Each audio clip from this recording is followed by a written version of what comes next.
तरह आपने मुझे गाइड किया है। आगे भी आपका इसी प्रकार का सहयोग मुझे मिलेगा, मुझे पूरा विश्वास है। और दूसरा उपहार तो पूछो, दूसरा उपहार मेरे यमुना पार के भाई बहनों के लिए ये है कि मैंने आदरणीय हर्ष मल्होत्रा जी को भी कह दिया है और लवली सिंह जी को भी कह दिया है कि यमुना पार का बजट आप लोग जितने काम करवाना चाहते हैं उसके एस्टिमेट बनाइए। जो बजट चाहिए आपको वो बजट मैं आज अभी से आपको सैंक्शन कर रही हूँ, केवल फाइल बनाना आपका काम।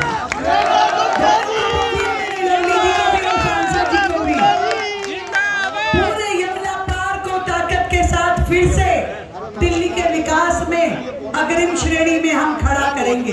बधाई देती हूँ आदरणीय मोदी जी के द्वारा बनाए हुए इस दिल्ली देहरादून एक्सप्रेस वे के लिए अपने सभी यमुना पार के भाई बहनों को कि जिनको इतना सुंदर ये एक्सप्रेस वे मिला है, जिससे हमारी जीवन, हमारी दिनचर्या बहुत सुलभ होने वाली है। एक और उपहार है आप लोगों के लिए। दिल्ली में डीटीसी बसेस जो चलती थी, अभी इतनी पिछले सालों में उनके क्या रूट होने चाहिए, किन रूट पे वो बसेस चलनी चाहिए थी, बहुत ही बेतरतीब तरीके से वो अपना काम कर रही थी।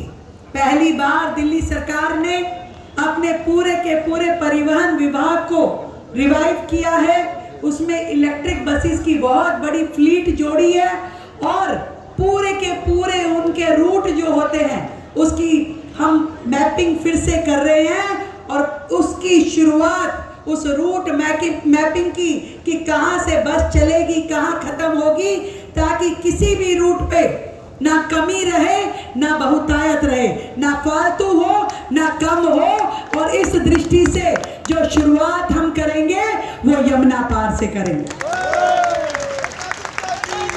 पूरे रूट को दोबारा से फिक्स किया जाएगा। अधिकतम बसेस जितनी जरूरत पूरे यमुना पार को है वो दी जाएगी और इसकी शुरुआत यमुना पार से की जाएगी।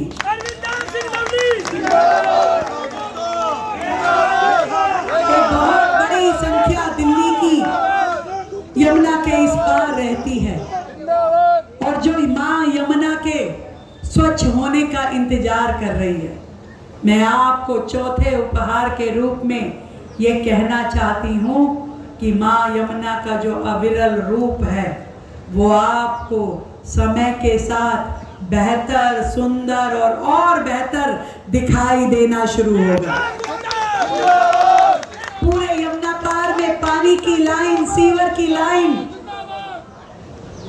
तरीके से हो। जहां जहां पानी की पाइपलाइन नहीं है वहां पे पानी की पाइपलाइन बिछाई जाए। जहां जहां पार्किंग की दिक्कत है वहां नहीं मल्टीपल पार्किंग बनाई जाए।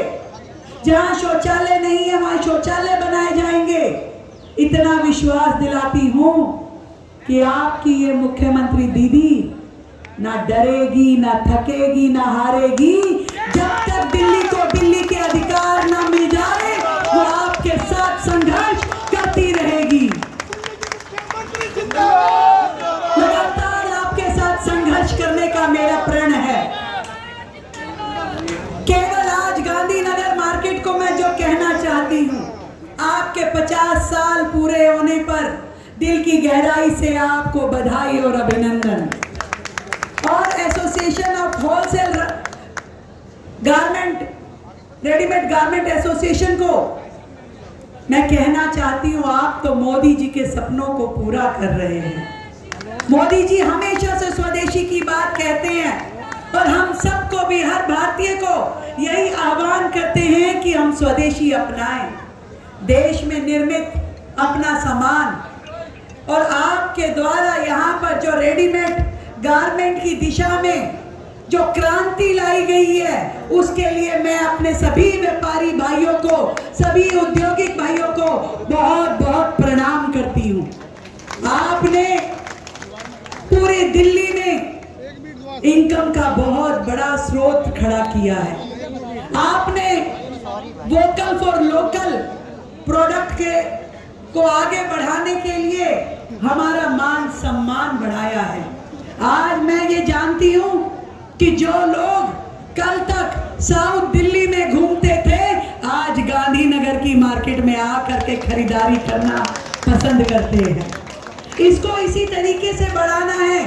भारतीय प्रोडक्ट की ब्रांडिंग हो, क्वालिटी बेहतर हो और पूरे देश विदेश में हमारे इन प्रोडक्ट का नाम हो, मिलकर के इस दिशा में जाना है।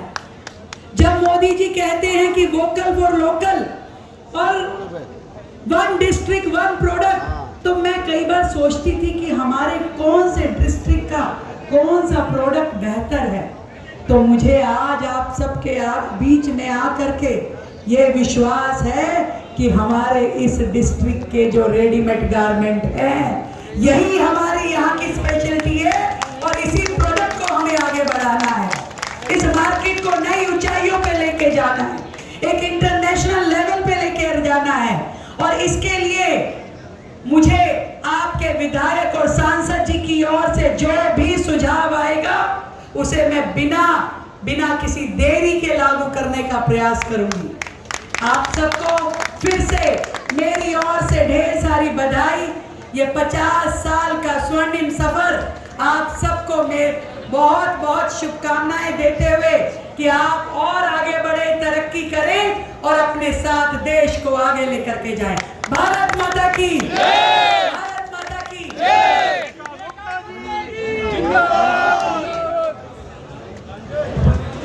मैं अपनी ओर से और association of wholesale readymade garment dealer Ashok Bajaj की ओर से आदरणीय मुख्यमंत्री साहिबा का बहुत बहुत धन्यवाद करता हूं।